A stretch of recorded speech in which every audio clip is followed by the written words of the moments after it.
Welcome back to the shop. I'll make a little bit better video than I did the last time, I hope.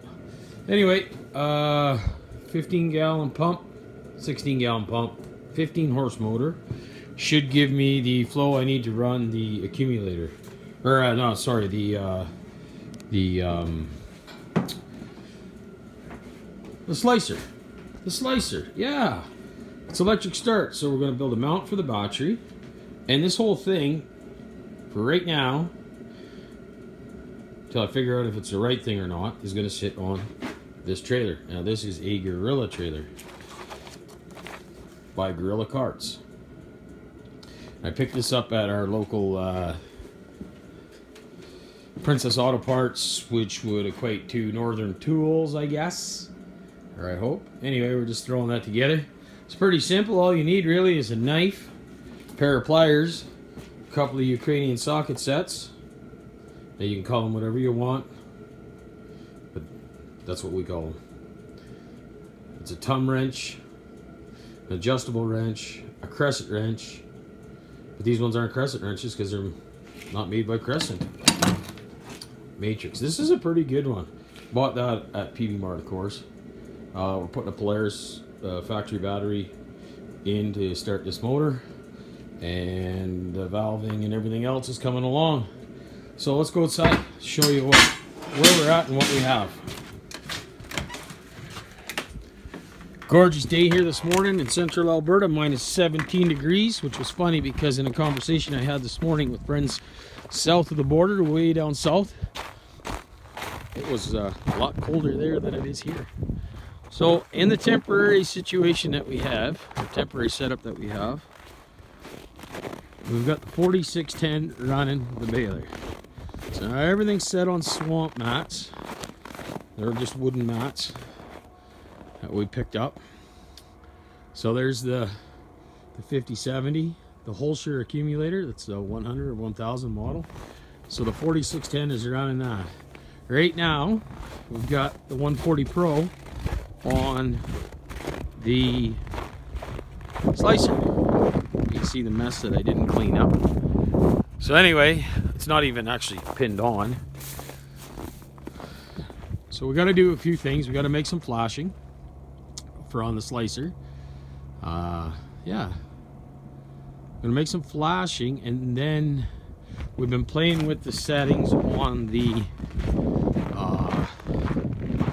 slicer. I sped up the knife, I slowed down the floor chains, and I'm going to take it and move it over about 6 feet, maybe even 4 feet, probably block it up a little bit and build a chute to come off of here. Just sits underneath here and right on top of the feeder. This is about the amount of mess that gets made with one bale. So it's not too bad, but it's more than what I can handle right now. So yeah. So we did have some issues with the knotters. Let's go in here and take a look. What I'll tell you is, if you ever have to replace the twine arm, you need to sharpen the knife before you put it in. That's the one thing you need to do, and be ready to take it apart a million times and make adjustments. That's the one thing I'll tell you. I got to get in here and blow these knotters off, but that's okay. They're working fine.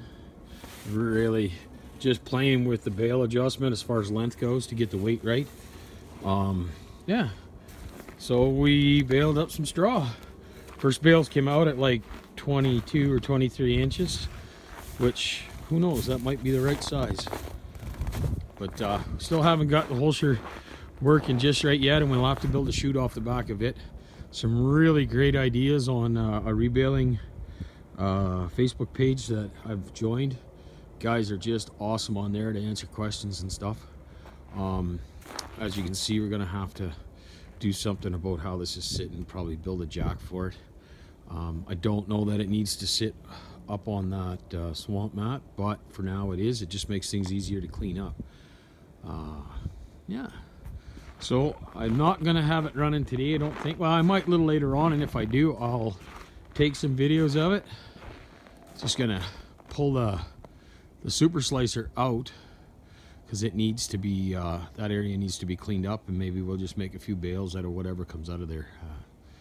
And then, yeah, so we're looking for a more permanent setup. Oh, the pump and the motor that's in the shop.